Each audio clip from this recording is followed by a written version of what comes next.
Good day everyone. I'm taking now doctoral study including the subject matter of philosophy of human person. Part or prerequisite of our requirement for the final exam is to interview a mentor. We have with us one of my mentors, but this kind of interview is unique because everyone knows that I'm a priest. I belong to the church. Other millennials, Zero Alpha, consider me as something churchy in terms of leadership and management, but we know that it's not true. And I believe that every disciplines, every offices, regardless of the sectors, agencies, we are unique. But in this afternoon, with the help of my mentor, Sir Ronald Monson, this is really the balance between mundane and church. And one of the 21st century disciplines no other than collaboration. So this interview is all about collaboration, giving the best between church and mundane practice. So I'm here as a priest. I interview with a person who is assigned now in Caraga State University here in Agusan del Norte, particularly in Bandaran City. I have 5 questions. Okay, these questions tackle about the philosophy, management, and leadership style of my mentor. I consider him not only as a mentor but as a friend, and his ethical leadership style can help me and the world that we have today. So let's begin. Good afternoon, sir. Good afternoon also. So let's chill, okay? Okay. So I have 5 questions. So the first question, what management philosophy do you personally follow in leading people? Okay, so I have pointers. Number 1 is we have ethical and responsible leadership. So which means that always make decisions that uphold integrity, fairness, and accountability.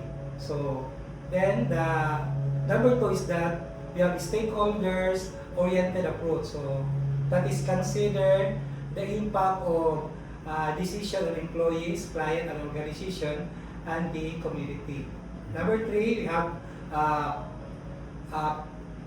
participative leadership. Meaning to say, encourage open communication and involve team members in discussion in problem solving. So importante ni siya nga participate in ang tanan ang imong mga kaubanan sa imong mga peers, imong ka-teamwork. So dapat agin mo ka ng mo participate sila sa leadership. So that's it. Then we have number 4, that is fairness and transparency. So meaning to say, ensure equal treatment and clarity in the policies, responsibilities, and expectation. Then we have number 4, that is reflective decision making. So which is you're going to analyze the situation carefully before making decision. Then especially in complex or ethical dilemmas. Then we have number 5, pinakabukat din siya, Father, that is empowerment and trust. Meaning to say, support employees' growth, value their ideas, and build a culture of mutual respect and trust. Okay. So, sir, we also believe in cause and effect.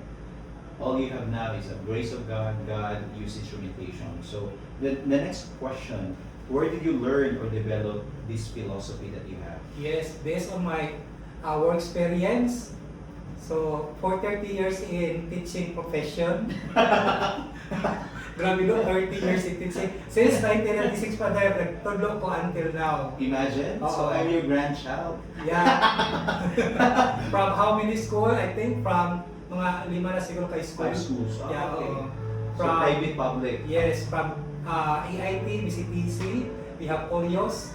Naka-part-time ko sa CI. Oh my Then God. RB 1 year, then 2007 and up to the present from Caraga State University, Cabanatuan Campus. Oh my God, so So, well-rounded. for almost 20 years ko sa issue, then the rest sa other na kuan. The experience plus what Yes, mentors and previous leaders. So maging akong gina-learn yun sa uban nga kuan ako mga experience kada bitaw ma-learn ginato ang kuan yun ang kanang iyang sa philosophy, ma-develop ang atong philosophy through sa atong mga mentors nga kuan bitaw, grabe bitaw ko stricto pa din. Nga murag maginto pa in which okay kaayo siya kay kuan ba kanang stricto nga na siya padulngan niya. Ang ako pong usagid nga di na ko balimtan sa ilag yun is that kuan yun kanang you are willing to work under pressure yun. Kay ang amo mang yung mga leader sa una kanang kuan siya kanang achiever dapat pagpunag yun. So in which mao po na akong na experience karon. Then the third one is we have education and training. So importante gyud na makanda ka mag-attend ka mga seminar, mga workshop, mga leadership training, then so on and so forth.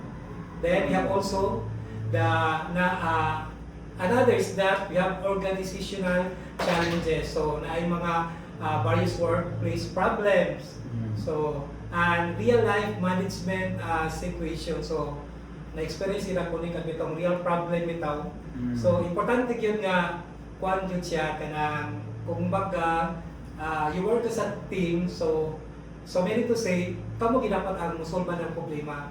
So magkuan ka sa ila magkulit kang mga ideas para sa kuan kay bali sa organization. So dili lang nato akoon kay one head or one mind is two minds or more than is better than one mind. Then we have also another is we have the personal values and belief. So that is all of the personal values such as integrity, we have respect, responsibility towards others. Okay. Thank you very much. Since you mentioned about problem and gap, work as a team, grace under pressure. Part of working grace under pressure, can you share a real experience where this philosophy helps solve or meet the gap about the problem at hand? Yes. Number one, we have conflict in workload distribution. So in which a situation occurred where some teams felt that the tasks were not distributed fairly. So sa ako mag-experience pa din kanang kung naami mga namagini mga deliverables sa matag usa. So ang akong gibuhat yan diha din ay among 1 year nga kuan gibali nga dapat i-achieve na siya. Kaya ang among ISO special order namo kanang mag-signature nagati siya lakip nga mga deliverables. So that is 1 year na siya from January to December nga dapat ma-achieve. So magtinabangay ni and then kung naaki pa ni usa nga medyo nabukatan, so mo to nga division of labor. Kana may uban nga kuan dili kayo kaya niya ni so magtinabangay gyud. Then another one is we have the facilitated open discussion. So that is instead of deciding immediately, so a meeting was conducted where everyone was given opportunity to express their concern. So importante gina.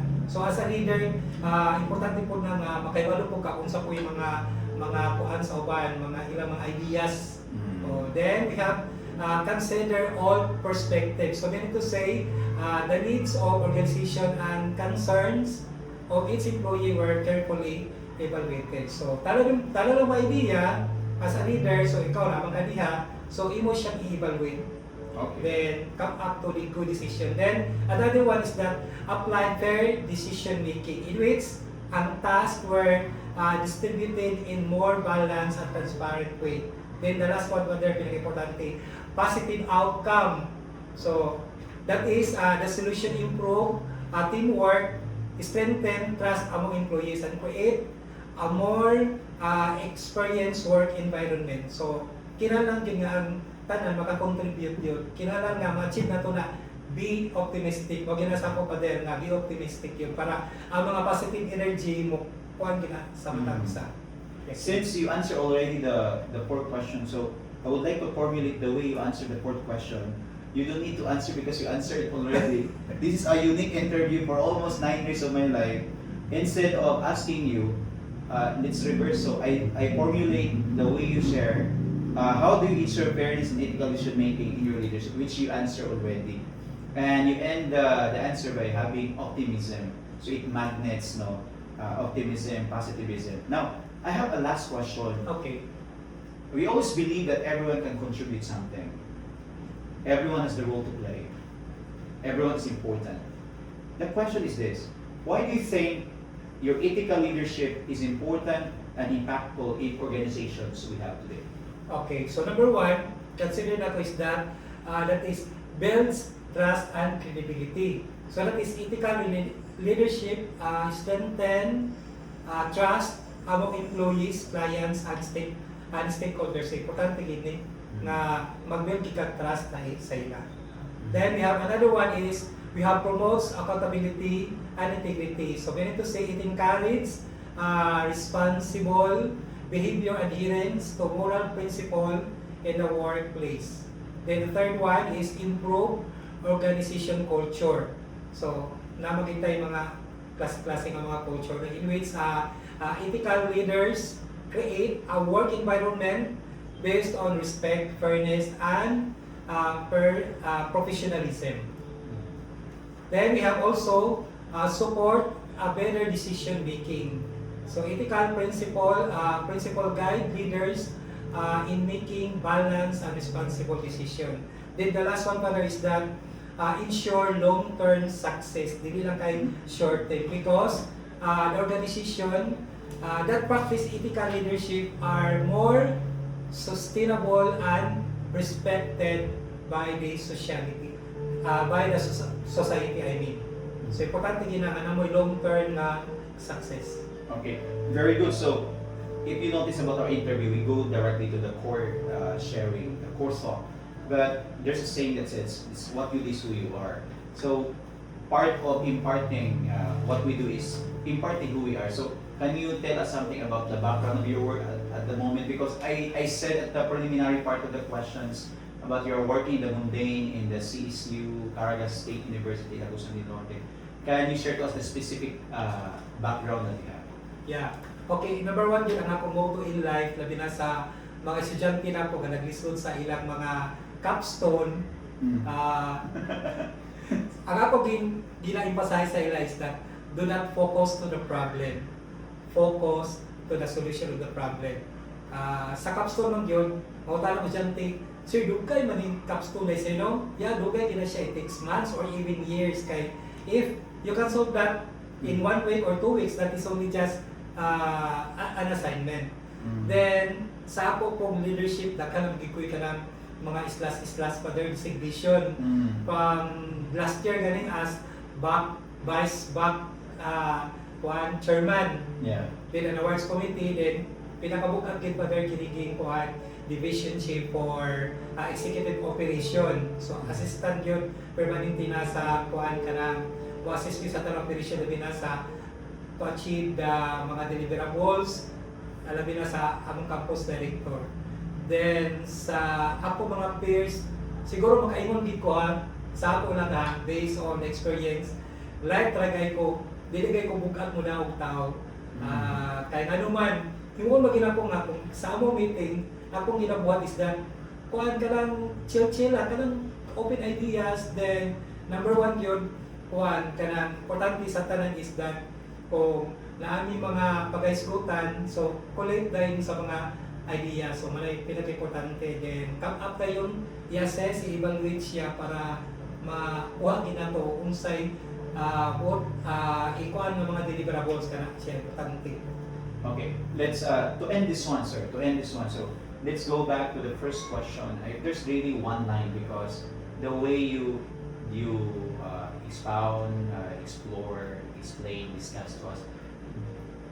This is very concentrated. It can help me as your mentee. Long time ago, and everyone listening to us.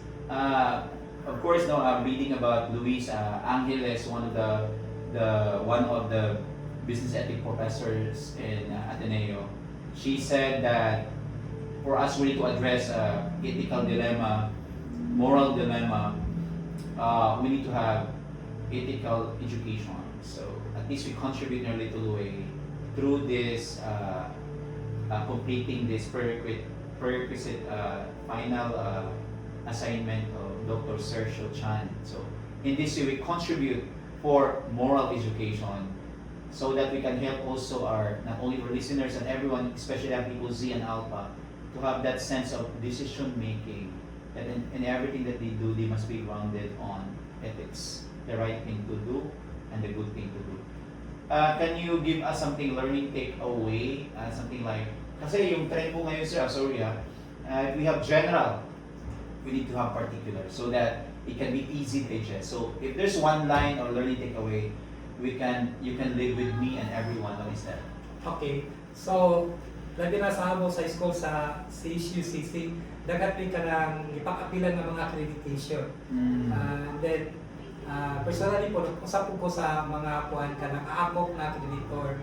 So, ang akong mga kaubanan, labi na karoon na pa-level 4 na may pader sa among accreditation, the last one. So, kailangan ma-achieve na muna. So, ang amog yung common yun na goal yun is ang preparation yun. Preparation, no? Gina siya. And then, mentoring sa akong mga peers, labi na sa mga bago bitaw na mga enter sa organization, amog ipakuhan sa ilang nga, nagintay one goal na i-achieve.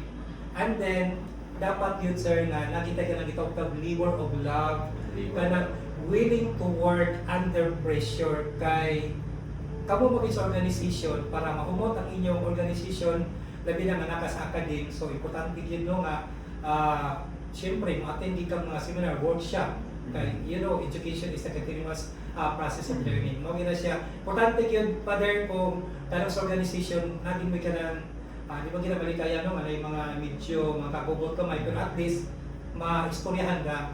So ang common yun nga practice yun ang is that kuan yun naging to achieve the goal or kanang accreditation is dapat willing din ang matag-usap to work under pressure. Okay. Yeah. Okay. Thank you very much sir for your time. I hope our dear learners, friends can learn something about us or a little way. Thank you very much Sir Monson. Thank you also. Thank you everyone. Thank you. Enjoy lang ang optimism. Yes.